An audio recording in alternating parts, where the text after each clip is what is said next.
PM Modi की high level meeting खत्म हुई। पीएम मोदी की वरिष्ठ मंत्रियों के साथ में हुई बैठक में अमित शाह, राजनाथ सिंह भी मौजूद थे। एस जयशंकर, जेपी नड्डा, हरदीप पुरी भी बैठक में मौजूद थे। पश्चिमी एशिया के हालात पर चर्चा हुई है और मौजूदा हालात पर पीएम मोदी ने सभी मंत्रियों से जानकारी ली है। तेल, गैस, ऊर्जा आपूर्ति को लेकर भी चर्चा हुई है। करीब 3.5 घंटे ये बैठक चली और इसी बैठक को लेकर तमाम जानकारियों के साथ में संवाददाता अक्षय राय हमारे साथ जुड़ गए। अक्षय, क्या कुछ बैठक का नतीजा रहा? बैठक में किन किन मुद्दों को लेकर चर्चा हुई है? देखिए देवेंद्र, लगभग 3.5 घंटे के आसपास प्रधानमंत्री आवास पर यह बैठक चली है और इस बैठक में तमाम वरिष्ठ मंत्री मौजूद रहे।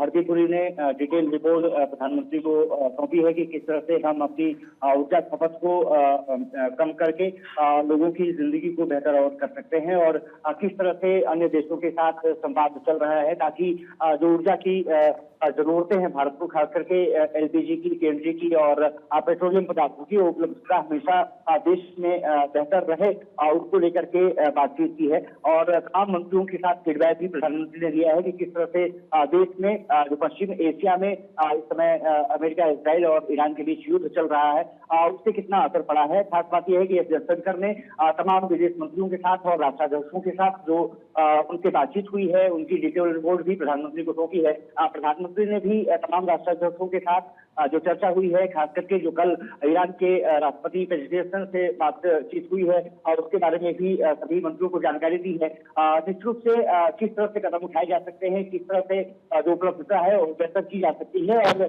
घरेलू सिलेंडर बात रही हो या कमर्शियल सिलेंडर की बात रही हो, उसकी उपलब्धता बरकरार रहे, उसके लिए किस तरह से सरकार कोशिश कर रही है। ये देश में जो भ्रम की स्थिति फैलाने की कोशिश विपक्ष द्वारा की गई है, उसको लेकर के भी प्रधानमंत्री ने सभी मंत्रियों से बातचीत को आगे बढ़ाने का बात कही है।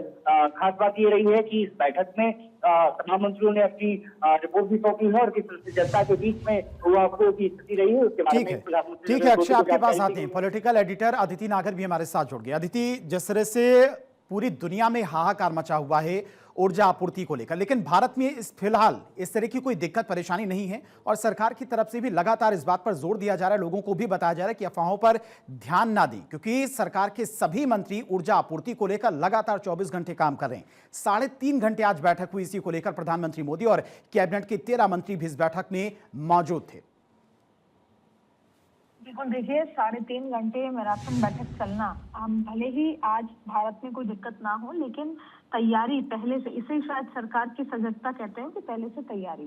देखिए, सरकार ने मिडिल ईस्ट संकट के पहलू पर बहुत डिटेल्ड मंथन किया। आज आपको बता दें कि जो मध्य पूर्व में जारी युद्ध का भारत का सीधा और अप्रत्यक्ष असर, सीधा असर पड़े, अप्रत्यक्ष क्या क्या असर हो सकते हैं, चाहे फिर मेडिसिन हो, हर तरह के एनर्जी क्राइसिस तो है ही। अब आप देखिए, सबसे पहले एनर्जी सिक्योरिटी, कच्चे तेल, क्रूड ऑयल की सप्लाई और कीमतों पर नजर की चर्चा हुई। सप्लाई चेन और लॉजिस्टिक्स को लेकर आयात, निर्यात, शिपिंग रूट्स की सुरक्षा, और देखिए हमने कई देशों में मदद भी पहुंचा रहे हैं। कतर में हमने मेडिसिन भी पहुंचाई है, उस लिहाज से भी बातचीत हुई। सप्लाई चेन और लॉजिस्टिक्स जिसका मैंने जिक्र किया, फर्टिलाइजर और पावर सेक्टर, कृषि और बिजली उत्पादन के असर पर समीक्षा की बात की, और इंडियाना डायस्पोरा सेफ्टी, खाड़ी देशों में रह रहे भारतीयों की सुरक्षा और अपील और तमाम बड़े देशों से बातचीत, ये तमाम बातों पर चर्चा की। अब देखिए, बैठक में सरकार के बड़े अहम चेहरे शामिल रहे। अमित शाह गृह मंत्री हैं, राजनाथ सिंह रक्षा मंत्री, निर्मला सीतारमण वित्त मंत्री, एस जयशंकर विदेश मंत्री, अजय डोभाल एनएसए और दोनों प्रिंसिपल सेक्रेटरी सहित करीब 13 वरिष्ठ मंत्री इसमें मौजूद रहे। देखिए, सरकार ने ऑयल सप्लाई डाइवर्सिफिकेशन प्लान को तेज करने का फैसला किया है। स्ट्रेटेजिक पेट्रोलियम रिजर्व का इस्तेमाल जरूरत पड़ने पर किया जा सकता है। इसके अलावा स्ट्रेट ऑफ हॉर्मुज पर बढ़ते खतरे को देखते हुए 24/7 निगरानी, शिपिंग इंश्योरेंस और फ्रीट कॉस्ट को बढ़ने की आशंका की तैयारी, पेट्रोल डीजल की कीमतों को काबू रखने के लिए टैक्स एडजस्टमेंट और बफर मैकेनिज्म पर चर्चा, साथ में संवेदनशील इलाकों और जो क्रिटिकल इंफ्रास्ट्रक्चर पर हाई अलर्ट, और इसके अलावा साइबर सुरक्षा को लेकर भी विशेष ब्रीफिंग की गई है, इंटरनेट सिक्योरिटी को लेकर। तीसरा, देखिए इवैक्यूएशन प्रिपेयर्डनेस अभी से तैयारी है। जाहिर तौर पर अगर ये बहुत ज्यादा बढ़ता है तो उसमें भारत किस तरीके से प्रिपेयर्ड है, अगर हालात बिगड़ते हैं तो Indian evacuation plan ready mode में रहे। भारत हर स्थिति के लिए तैयार है। एनर्जी इकोनॉमी की बात करें, सिक्योरिटी, तीनों मोर्चे पर प्रोएक्टिव अप्रोच यहाँ पर है।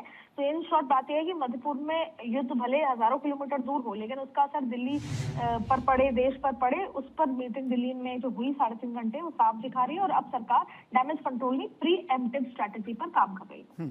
ठीक है अदिति और अक्षय, आप दोनों का बहुत बहुत शुक्रिया तमाम सारी जानकारी के लिए। तो फिलहाल देश में किसी भी तरह की आपात स्थिति की फिलहाल यहां पर दिक्कत नहीं है, लेकिन सरकार की तरफ से चूंकि आने वाले भविष्य को लेकर भी प्लानिंग की जा रही कि अगर यही हालात बने रहे मिडिल ईस्ट के, पश्चिमी एशिया के, तेल आपूर्ति बाधित रही स्ट्रेट ऑफ हॉर्मुज से, तो कौन से और विकल्प हैं। जैसे आज ही अमेरिका से एक एलपीजी का जहाज भारत पहुंचा है, रूस से भी हम ऊर्जा आपूर्ति को पूरा करने की कोशिश कर रहे हैं और इसी को लेकर यह 3.5 घंटे बैठक चली, जिसमें सभी कैबिनेट मिनिस्टर्स भी इस बैठक में मौजूद थे।